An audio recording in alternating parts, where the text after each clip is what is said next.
Très chers amis téléspectateurs, chers internautes, bonjour ou bonsoir, tout dépend de l'heure à laquelle vous allez suivre cette émission.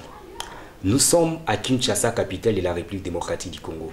La situation est calme.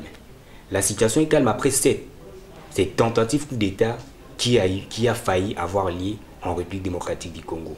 En ce moment, tout est calme, la population roule, est en train d'évaluer à toutes ses préoccupations, à toutes ses occupations quotidiennes. Nous allons essayer un peu de décortiquer cette actualité qui défraye la chronique congolaise. Et cela, nous n'allons pas le faire seul. Nous allons le faire avec un grand cadre, un homme politique, une personnalité d'une grande envergure, pas le moindre. Nous allons tenter ensemble de comprendre les contextes, nous allons tenter ensemble de comprendre ce qui devrait ou ce qui a failli avoir lieu dans notre pays, la République démocratique du Congo, ces tentatives de renversement du régime en place de son Excellence Félix Antoine Tshisekedi Tshilombo. C'est ensemble avec l'honorable Gustave Massanga que nous allons tenter de décortiquer au fait cette actualité que j'ai l'honneur de recevoir pour vous sur ce plateau. Bonjour honorable et bienvenue. Bonjour messieurs les journalistes. Honorable, vous avez suivi certainement ensemble, comme nous, c'est qu'a été au fait la journée, au fait la matinée du dimanche 19 mai 2024 en République démocratique du Congo. On parle, parce qu'en fait les sources officielles parlent de cette tentative de coup d'État qui avait été étouffée par nos forces armées de la République démocratique du Congo. Vous, en tant qu'analyste politique, quelle lecture de choses que vous êtes en train d'abord de faire par rapport à cette situation, à cette tentative de coup d'État qui a failli renverser au fait les pouvoirs en place en République démocratique du Congo? À mon avis, je condamne cet acte. Pourquoi? Parce que pour acquérir le pouvoir en République démocratique du Congo, il faut respecter la Constitution. Donc il a été facile que les candidats prétendants faire le coup d'État passent par la voie électorale. Et les ennemis de la République démocratique du Congo ont choisi le temps de prendre nos frères congolais pour nous combattre en vue de piller nos richesses léguées par nos ancêtres. La présence du chef de l'État, Félix Antoine Tshisekedi, au pouvoir n'est pas la volonté humaine, c'est la volonté de Dieu.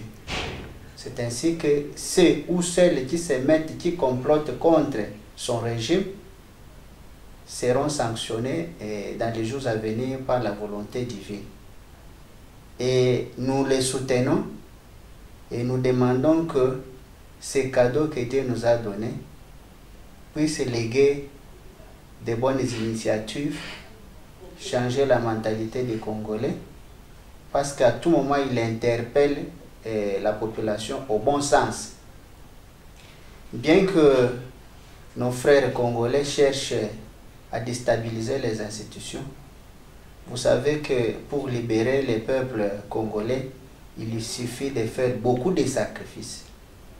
Et pour faire ces sacrifices, il faut prendre du temps. Je pense que tout ne doit pas se faire dans la précipitation et on doit y aller petit à petit. Pourquoi entretenir les coups d'État?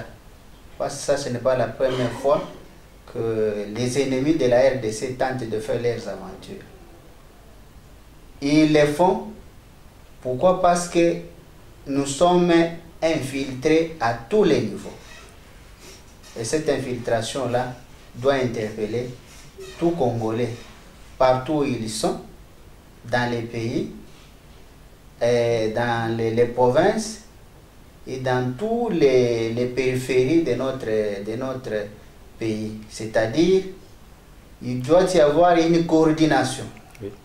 Les informations doivent partir de la base. Quelle est cette base? C'est la population.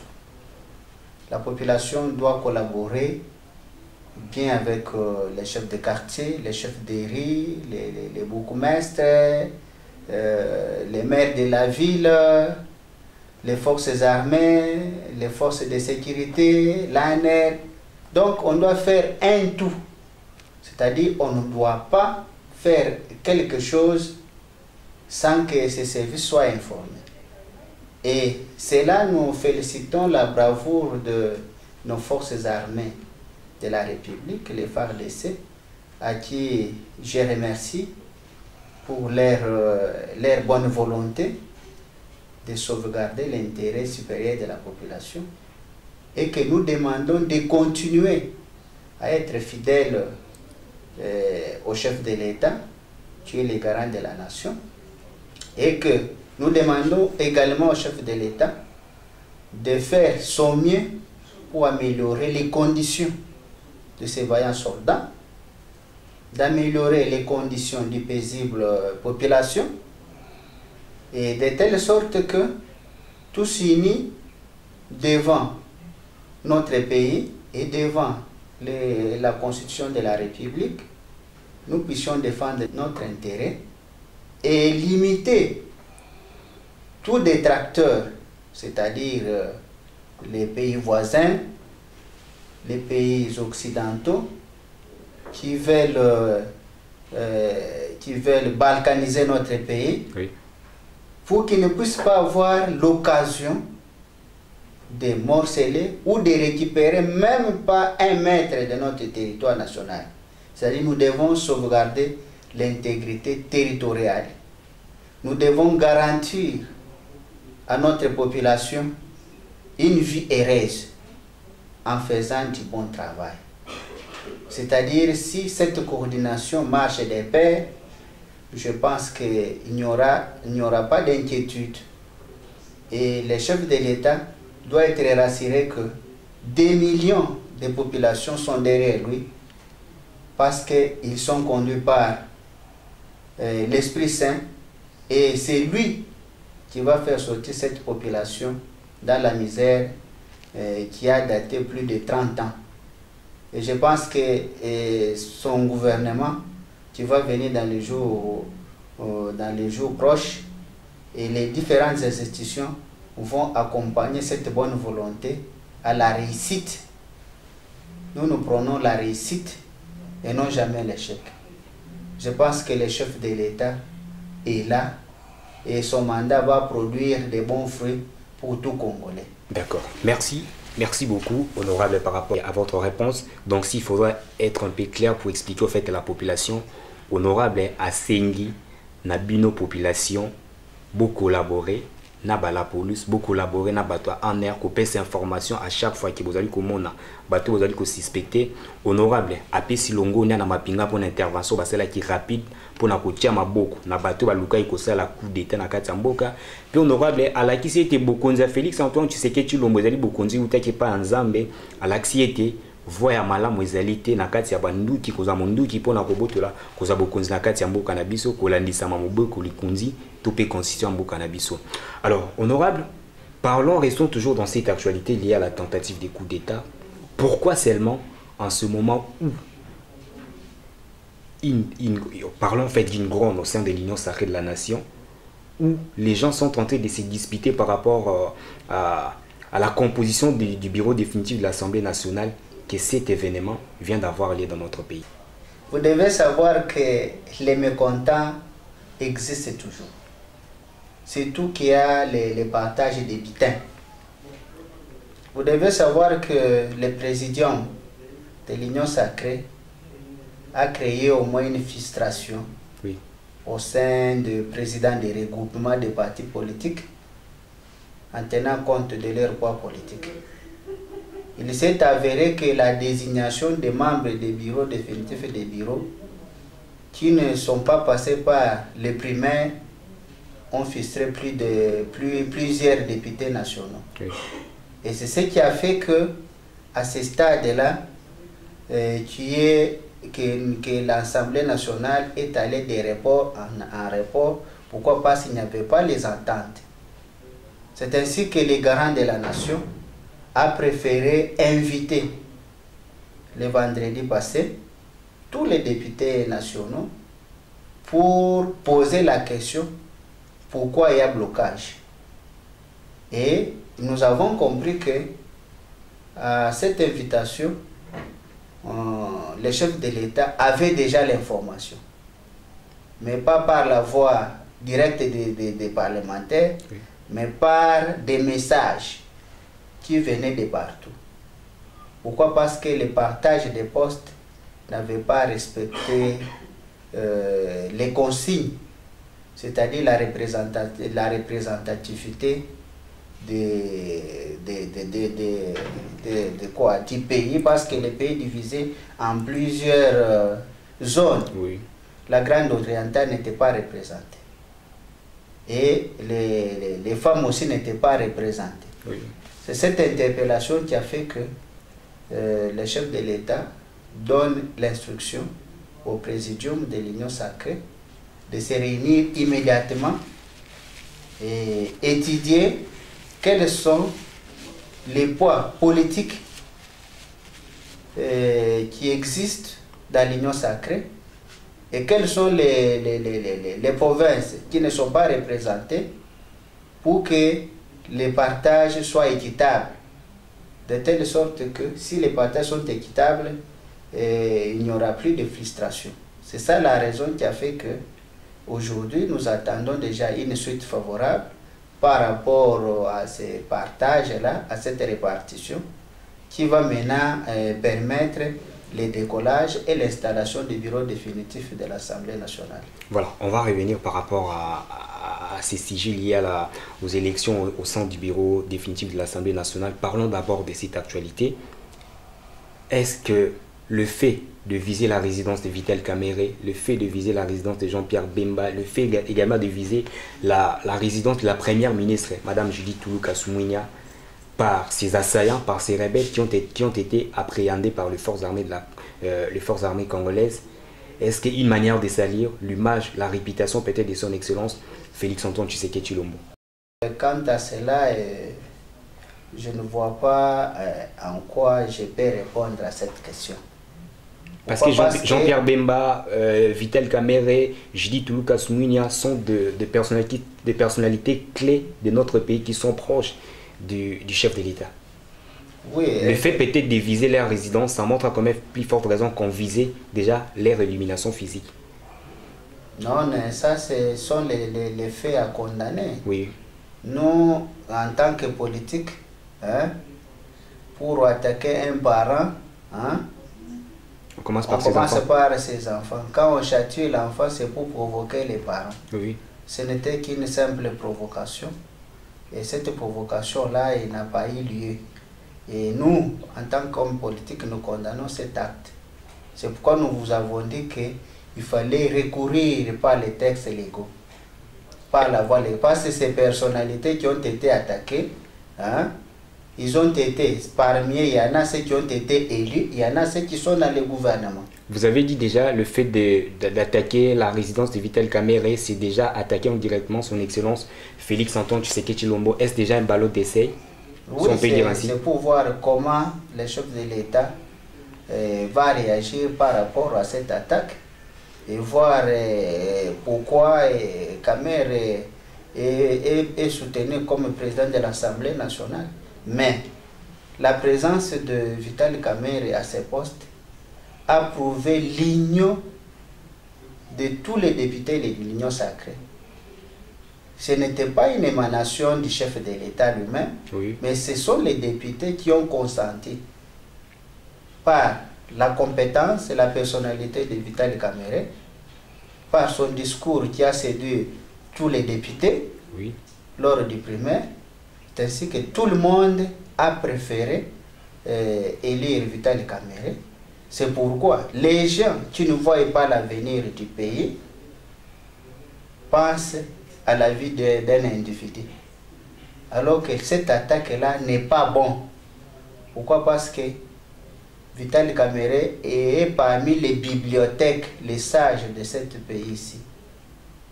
Et nous ne sommes pas dans un pays où nous devons prôner le tribalisme, le népotisme. Tout celui qui a la volonté de mieux gérer, oui, de mieux guider le gouvernement est le bienvenu dans ce pays. Toutes les personnes qui ont besoin de pouvoir gérer donc le pays, Ndenge honorable Awuti Koloba, Aza Boué Bolam Nakatamboka, pour attaquer Vital Kamerhe, ou Azali bibliothèque, Nakatamboka, il y a RDC, choix à Vital Kamerhe, d'après honorable, il y a choix, il y a députés nationaux nyonso ou bandimaki baponaki Vital Kamerhe par rapport à discours, par rapport à musala nae, par rapport à parcours nae, enfin que azala na kit ya président et assemblée nationale. Alors, honorable, parmi les rebelles, parmi les assaillants qui ont été arrêtés, on note également la présence des Américains dans ces groupes, bien qu'il y a des Congolais qui sont devenus des Américains après avoir s'exilé en Europe ainsi qu'en Amérique. Alors, on peut parler d'un complot, comme on le dit très souvent, que la RDC est en train de subir un complot, et ce complot, c'est un complot international avec le pays africain, mais également avec les pays occidentaux. On peut confirmer cela avec la présence des Américains dans le rang de ces rebelles qui ont tenté de renverser les pouvoirs à Kinshasa. Vous savez que ce que Dieu a fait en RDC crée de la jalousie pour le monde entier.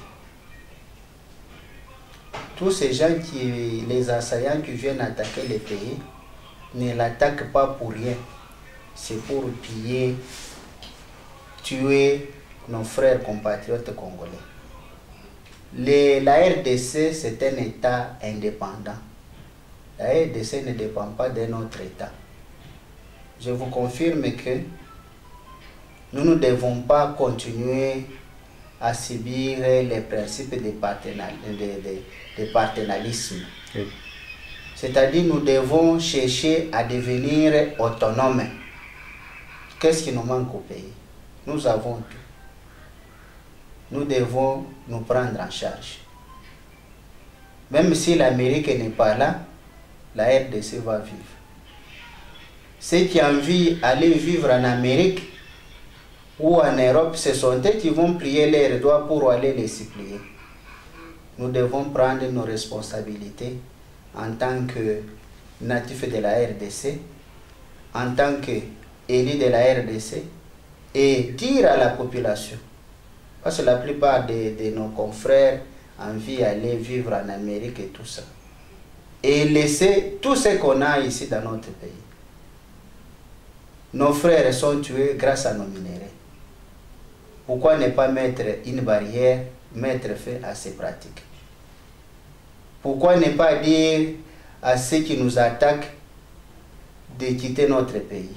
Mais vous parlez de l'indépendance de la RDC aussi longtemps. Les chefs de l'État est en train de multiplier des voyages pour renforcer au fait cette diplomatie, cette collaboration avec plusieurs nations du monde. Non. Alors que vous parlez de l'indépendance de la RDC. Les multiplications des voyages n'est pas synonyme d'être dépendant. Ce sont des relations. Oui. Ces relations-là, il les fait pour que nous puissions collaborer avec les partenaires. Mais la collaboration, c'est dans tous les secteurs. C'est également dans les secteurs minéraux. Oui. Non, non, ce n'est pas dans tous les secteurs. Notre pays est classé parmi les pays en voie de développement.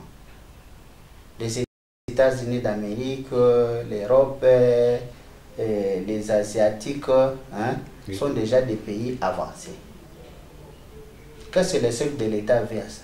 Que ces pays viennent investir au Congo et qu'il y ait un principe de gagnant-gagnant. Oui. Mais par contre, ces pays-là, qui collaborent avec nous, ne veulent pas la volonté du chef de l'État.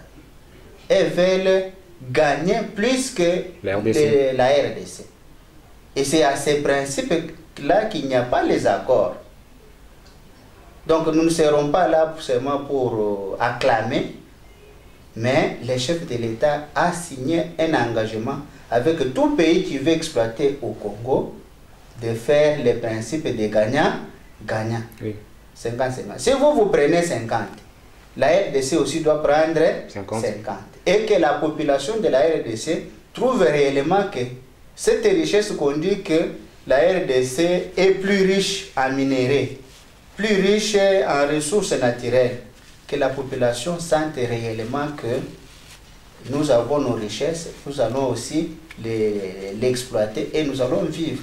Vous vous imaginez aujourd'hui, il y a la gratuité de l'enseignement. C'est un effort du chef de l'État. Nous avons également vu l'amélioration tant soit peu des conditions salariale des fonctionnaires de l'État. Bien que nous tendons que le chef de l'État va continuer à améliorer les social de la population. Est-ce qu'avec ces attaques, quand est-ce que le chef de l'État aura la chance de mettre en place tout ce qu'il est en train de prévoir pour la vie des Congolais? À moins que les Congolais ne sachent pas que le chef de l'État qui est maintenant l'envoyé de Dieu a une mission de sauver cette nation.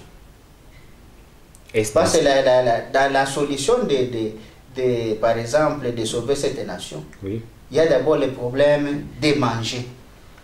Vous allez constater la vie sociale, tout ce que nous faisons est lié aussi à la nourriture. Oui. Si aujourd'hui le chef de l'État met sur pied la production et l'agriculture, la production à grande échelle, est-ce que nous allons encore importer à manger? C'est-à-dire, c'est cette guerre que nous sommes soumis et du fait que les Congolais ne puissent pas devenir autonomes. Et vous voyez, c'est par exemple au grand marché que nous vivons toujours des produits de l'importation. Alors, quand on voit quelqu'un qui a l'image d'échanger, on l'attaque pour que les Congolais ne puissent pas avoir l'avenir meilleur. Comme c'est fait le cas avec Mouzé Laurent Désiré Kabila. Oui, tous ces héros-là qui se mettent pour les biens de la population sont toujours attaqués. Raison pour laquelle, moi et vous, nous devons sensibiliser la population à soutenir les chefs de l'État dans toutes ces actions et lutter aussi contre toute manœuvre frauduleuse des Occidentaux ou des Américains. Moi, par exemple, en tant que député, je n'envie pas aller vivre en Amérique. Je suis fier de vivre chez moi au Congo, de faire mes champs et investir chez moi. Je n'envie pas un autre pays, il n'y a pas un autre pays qui est plus beau que mon pays, la RDC. C'est ainsi que dans ce que je suis en train de dire, soutenons notre frère qui est au pouvoir. Avec sa volonté, il va léguer le pouvoir dans les mains de nos enfants et ces derniers vont gérer ça en bon père de famille. Parce que si nous gérons mal aujourd'hui ces pays, oui, comme les assaillants viennent nous attaquer, savez-vous que demain, tout ce qu'on a comme ressources minières vont disparaître? Parce que ce sont des ressources non renouvelables. Et si vous n'avez pas un bon chef, tu vois les lendemains. C'est-à-dire nos aïeux, nos petits-fils et les arrière-fils ne vont pas bénéficier de cet avantage. Honorable, en vous entendre parler, on sent que vous êtes trop optimiste afin que Félix Antoine Tshisekedi Tshilombo, chef de l'État congolais, puisse changer au fait la donne et surtout rendre pratique au fait ces slogans qu'on dit toujours, le peuple est d'abord, le peuple a droit à pouvoir manger, le peuple a droit à une vie sociale stable. Pensez-vous donc dans ces seconds mandats, dans ces 5 ans ici, et que son Excellence Félix Antoine Tshisekedi Tshilombo, avec la sortie du prochain gouvernement dans les tout prochains jours, peut-être nous allons essayer un peu de parler de ça, et que la situation et les Congolais peuvent espérer au fait un changement de la vie sociale? Les Congolais doivent espérer. J'ai tout espoir et confiance parce que nous allons travailler. Nous avons été élus pour parler et pour démontrer tous les endroits obscurs. Le chef de l'État va améliorer les conditions de tous les Congolais. Vous avez dit que vous allez travailler. Le chef de l'État, Félix Antoine Tshisekedi Tshilombo, peut compter sur qui pour bien travailler? Aussi longtemps, on est en train de voir que depuis la nomination de la première ministre Judith Tuluka-Sumina jusqu'à présent, les choses sont en train toujours d'être bloquées pour la sortie officielle du gouvernement. Vous savez pourquoi je vous dis que tout doit marcher? La RDC, c'est un pays qui se ressemble à un continent. Vous-même, vous avez vu pendant la période électorale combien de partis politiques et combien de regroupements qu'il y a eu. Alors, pour arriver à satisfaire toute cette masse politique, le chef de l'État a pris le temps, à travers son gouvernement, à consulter les différentes autorités morales de regroupement politique, afin de présenter chacun selon l'équilibre, selon le nombre de députés qu'il a obtenu, que chacun puisse présenter 3 noms à la première ministre pour choisir les ministres selon les profils demandés. Et ce blocage n'est pas lié au chef de l'État.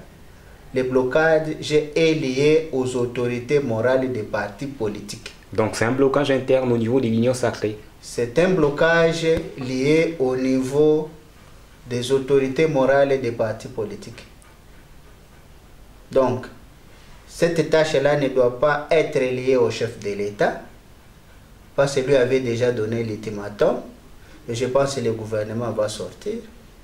Et le principe qui est là est de prendre les personnes compétentes, capables de travailler pour l'intérêt de la population et pour l'intérêt de la République.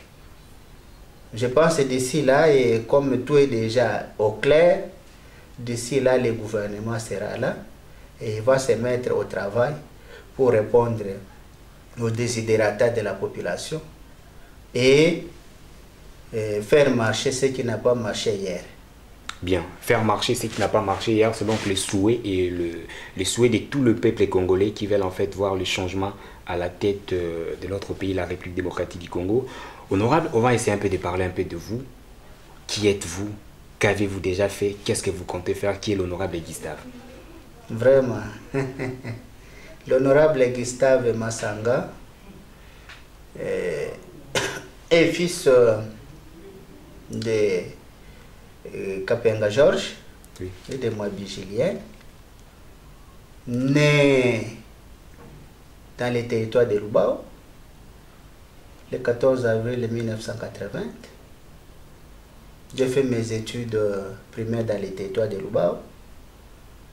J'ai fait mes études secondaires dans la ville de Kabinda, à Saint-Ambroise, option biologie-chimie.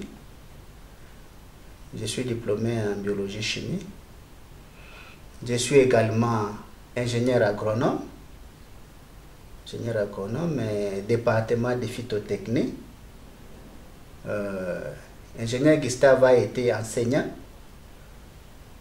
de l'école secondaire et de là j'ai enseigné pendant 23 ans. Je suis un enseignant de carrière et puis en même temps nommé assistant depuis 2009 à l'enseignement supérieur. Aujourd'hui, chef de travaux. Il a été, avant d'être député, il a été chef de division de l'environnement de 2000, province de Lomami. Il est nommé le 13 juin 2016 en 2023. En juin 2023 que j'ai abandonné ma carrière de chef de division de l'environnement dans cette province. L'honorable Gustave Massanga, c'est un homme de bon cœur. Il a assisté les orphelins, il a assisté les femmes veuves, il a aidé les églises dans le secteur de construction. Donc, il est appelé dans la province de Lomami comme Moïse. C'est un monsieur simple qui sait collaborer avec tout le monde. Et aujourd'hui, en dehors de ça, j'ai fait mes études en ligne à l'UNICAF, master en administration. Et j'ai fait encore le master en santé publique. Je suis en train de faire ces formations en ligne au Maroc. Oui. Et voilà ce qu'est l'honorable Gustave Massanga aujourd'hui. Député national, élu dans les regroupements AABG, qui est un parti politique mosaïque de l'IDPS. Donc voilà au moins l'historique de l'honorable Gustave. L'honorable Gustave ne vient pas du néant, c'est quelqu'un qui a une bonne formation, quelqu'un qui a une bonne moralité. À le voir aux yeux, oui. C'est un homme social et qui a le souci qu'un jour, que les choses marchent dans notre pays. Vous avez certainement oublié quelque chose honorable. Aujourd'hui, vous avez parlé de vous, vous avez parlé de votre parcours, de votre personnalité politique.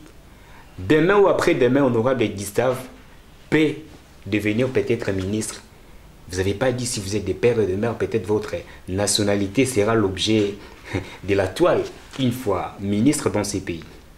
Non, honorable Gustave Massanga est des pères et des mères. Voilà. C'est-à-dire, mon père est originaire de la province de Lomami. Oui.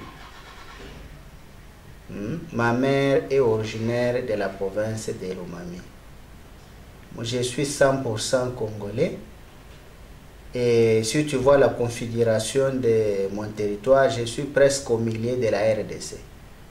Ce qui fait que le fait de naître au centre de la RDC, je n'ai pas de sang des pays voisins. Hein? Oui, oui. Tout est concentré au centre du pays.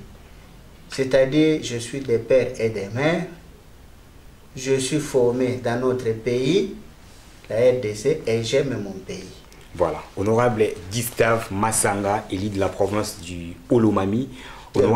Voilà. Vous êtes toujours proche de la population, vous collaborez avec la population, vous avez donc pris tous les désidératas, tous les problèmes de la population que vous allez défendre, ainsi que vous allez plutôt défendre au niveau de la chambre basse du Parlement.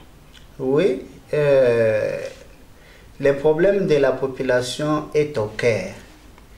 Cette fois-ci, ce n'est pas la première fois que je parle devant votre presse. Oui. Chaque fois, je me rappelle toujours de cette population. Nous avons mené des luttes pour cette population. Nous avons frappé aux portes de différentes autorités pour ouvrir la porte à cette population. Et la porte a été ouverte. Oui. Je vous ai parlé de Moïse de Lomami. Hein? Ça doit vous dire quelque chose. Oui. Et Moïse, c'est qui? Un libérateur, un sauveur. Quelqu'un qui a su ouvrir une porte fermée pour certaines communautés et les gens se sont retrouvés.